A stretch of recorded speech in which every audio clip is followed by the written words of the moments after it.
اعوذ باللہ من الشیطان الرجیم بسم اللہ الرحمن الرحیم۔ سورہ مائدہ آیات نمبر 18 تا 26 میں یہود و نصارہ کے اس زوم کی تردید کہ وہ اللہ کے بیٹے اور چہیتے ہیں، اور انہیں یہ تنبیہ کہ اللہ نے اپنا رسول بھیج کر ان پر حجت تمام کر دی ہے۔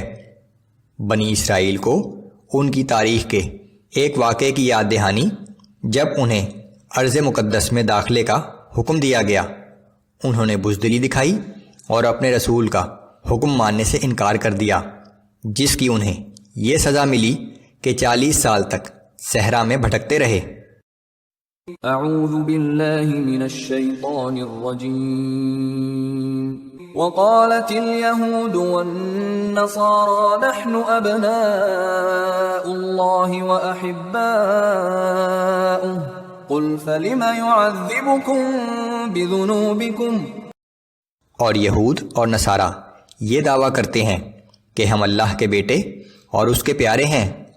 آپ ان سے دریافت کیجئے کہ پھر وہ تمہارے گناہوں پر تمہیں عذاب کیوں دیتا ہے۔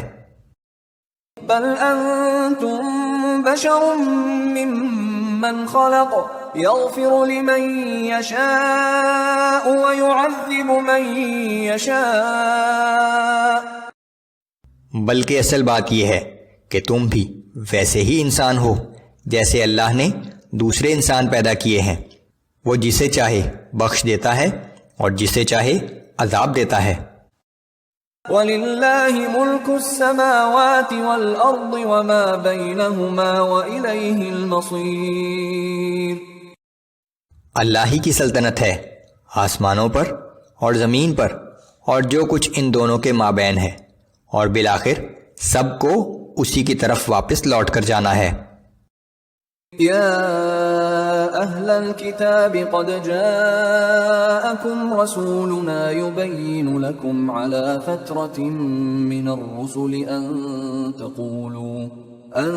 تقولوا ما جاءنا من بشیر ولا نذیر فقد جاءکم بشیر ونذیر واللہ علی کل شیء قدیر۔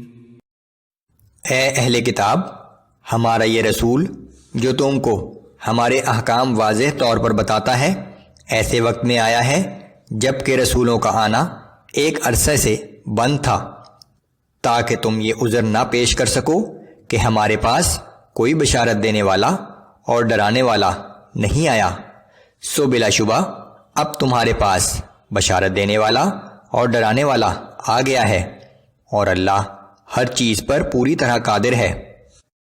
وَإِذْ قَالَ مُوسَى لِقَوْمِهِ يَا قَوْمِ اذْكُرُوا نِعْمَةَ اللَّهِ عَلَيْكُمْ إِذْ جَعَلَ فِيكُمْ أَنْبِيَاءَ وَجَعَلَكُمْ مُلُوكًا وَآتَاكُمْ مَا لَمْ يُؤْتِ أَحَدًا مِنَ الْعَالَمِينَ۔ اور وہ وقت یاد کریں جب موسیٰ علیہ السلام نے اپنی قوم سے کہا تھا کہ اے میری قوم، اللہ کی ان نعمتوں اور احسانات کو یاد کرو جو اس نے تم پر کیے ہیں، اور یاد کرو جب کہ اس نے تم میں بہت سے نبی پیدا کیے اور تمہیں حکمرانی عطا کی، اور تمہیں وہ کچھ عطا فرمایا جو اقوام عالم میں کسی اور کو نہیں دیا تھا۔ یا قوم ادخلوا الارض المقدسة التي كتب الله لكم ولا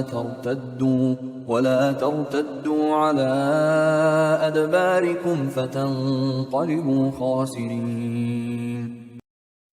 اے میری قوم، اس مقدس سرزمین میں داخل ہو جاؤ، یہ اللہ نے تمہارے حصے میں لکھ دی ہے، اور پیٹھ دکھا کر واپس نہ جاؤ، ورنہ ناکام و نامراد پلٹو گے۔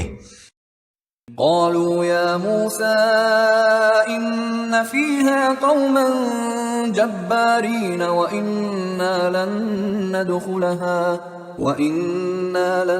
ندخلها حتى يخرجوا منها فإن يخرجوا منها فإنا داخلون۔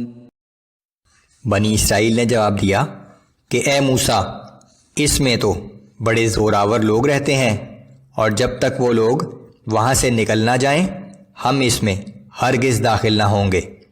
ہاں اگر وہ لوگ یہاں سے نکل جائیں تو ہم وہاں ضرور داخل ہو جائیں گے۔ قال رجلان من الذين يخافون أنعم الله عليهم ادخلوا عليهم الباب فإذا دخلتموه فإنكم غالبون وعلى الله فتوكلوا إن كنتم مؤمنين۔ ان میں سے دو شخص جو اللہ سے ڈرتے تھے اور جنہیں اللہ نے عقل و دانش اور شجاعت کے انعام سے نوازا تھا، کہنے لگے کہ تم ان لوگوں پر حملہ کر کے شہر کے دروازے میں داخل ہو جاؤ، پھر جب تم اس دروازے میں داخل ہو جاؤ گے تو یقیناً تم ان پر غالب آ جاؤ گے، اور اگر تم مومن ہو تو اللہ ہی پر بھروسہ رکھو۔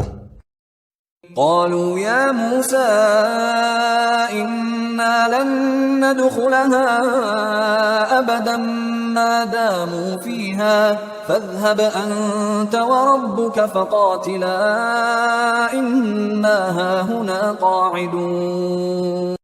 بنی اسرائیل نے کہا کہ اے موسیٰ، جب تک وہ لوگ وہاں موجود ہیں ہم اس سرزمین میں ہرگز کبھی داخل نہیں ہوں گے، سو اے موسیٰ تم اور تمہارا رب دونوں جاؤ اور ان سے جنگ کرو، ہم تو یہیں بیٹھے ہیں۔